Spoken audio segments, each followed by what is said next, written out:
আপনারা জানেন আজকে বাচ্চারা বেশিরভাগ বাচ্চার জীবন চলে মোবাইলের ভিতর। আপনারা জেনে অত্যন্ত কষ্ট পাবেন, 3 বছরের নিচে কোনো শিশু যদি মোবাইল ধরে সে চিরদিনের জন্য প্রতিবন্ধী, সে চিরদিন অটিজম বাচ্চা হতে পারে। কাজে এই প্রেস ক্লাব কর্তৃক আয়োজিত আজকের ঈদ পুনর্মিলনী এবং সঙ্গীত অনুষ্ঠানের উপস্থিত শ্রদ্ধেয় অতিথিবৃন্দ, উপস্থিত অন্যান্য শিল্পীবৃন্দ, সবার জন্য রইল আমার সশ্রদ্ধ সালাম এবং ঈদ মোবারক।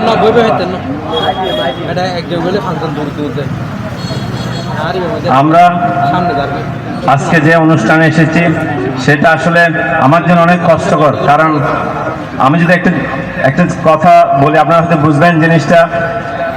গানের একটা সেকশন আছে, সেখানে বাওয়ালি আছে, সেখানে রবীন্দ্রসঙ্গীত আছে, নজরুল সঙ্গীত আছে। একটা সেকশন আছে যে সেকশনটাকে বলা উচ্চাঙ্গ সঙ্গীত। এই সঙ্গীতটা কিন্তু অনেকে শুনতে চায় না। আমরা ডাক্তাররা ঠিক উচ্চাঙ্গ সঙ্গীতের সাধক।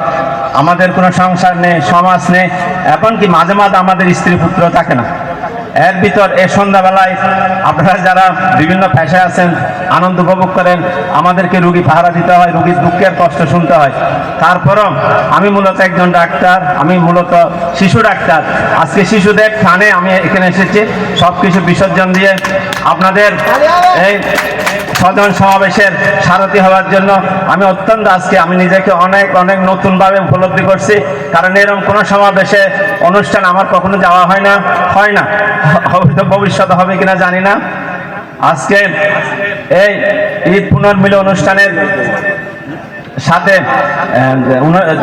আসতে পারে আমি নিজেকে অত্যন্ত গৌরবান্বিত মনে করছি। আপনারা জানেন একটা ত্রিভুজের কিন্তু 3টা এন্ড থাকে। Every triangle has 3 end. আমার মনে হয় ঈদের কোনো এন্ড নাই। এই এন্ডলেস একটা সুন্দর অনুষ্ঠানের মধ্য দিয়ে আজকের এই যে অনুষ্ঠান, সেটার যাত্রা হোক অসীম দূরত্বে চলে যাক। আজকের এই অনুষ্ঠান, আজকের এই আয়োজন, আজকের এই সুধী সমাবেশ, আজকের এই স্বজন সমাবেশ আপনাদের সবার সুন্দর সুস্থ জীবন কামনা করছি। আপনারা আজকে যে ছোট ছোট শিশুদেরকে স্টেজে এনে তাদেরকে মেধা বিকাশের যে সুযোগ দিয়েছেন, সেখানে আমি অত্যন্ত এই জন্য কৃতজ্ঞতা বোধ করছি। আপনারা জানেন আজকে বাচ্চারা বেশিরভাগ বাচ্চার জীবন চলে মোবাইলের ভিতর। আপনারা জেনে অত্যন্ত কষ্ট পাবেন, 3 বছরের নিচে কোনো শিশু যদি মোবাইল ধরে সে চিরদিনের জন্য প্রতিবন্ধী, সে চিরদিন অটিজম বাচ্চা হতে পারে। কাজে এই সংস্কৃতি থেকে বের হওয়ার জন্য আমাদের এই সংস্কৃতির দিকে এগোতে হবে। সেই সংস্কৃতি হচ্ছে এই ধরনের বিভিন্ন ধরনের অনুষ্ঠান। এই অনুষ্ঠানটা যারা আয়োজন করেছেন মূলত তারা সাংবাদিক। আমি মনে করি আপনারা জানেন পৃথিবীতে অনেক পাতা আছে, সব পাতার রং কিন্তু সবুজ। এই সবুজ পাতা থেকে আমরা কিছু পাতা যদি হাতে লাগাই হলুদ হয়ে যায়। এই হলুদ জিনিসটা টেনে আনতে পারেন সাংবাদিকেরা, ভবিষ্যতে এভাবে টেনে আনবেন। মেধার বিচরণ, মেধার প্রচলন, মেধার আপনারা এখানকার চর্চা করতেছেন, এই জন্য আপনাদের কাছে আমি কৃতজ্ঞ থাকবো। আপনাদের এই ধরনের অনুষ্ঠান আমি চেষ্টা করব এসে আপনাদেরকে আরো উৎসাহিত করার জন্য।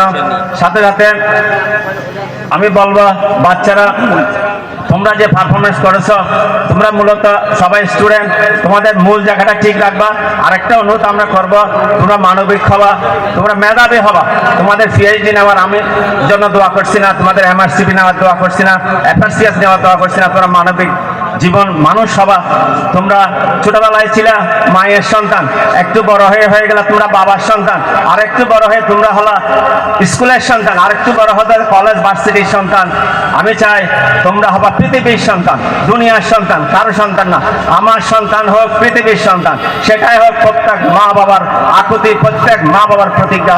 সেই প্রার্থনা করে আমি বিদায় নিচ্ছি। আসসালামু আলাইকুম।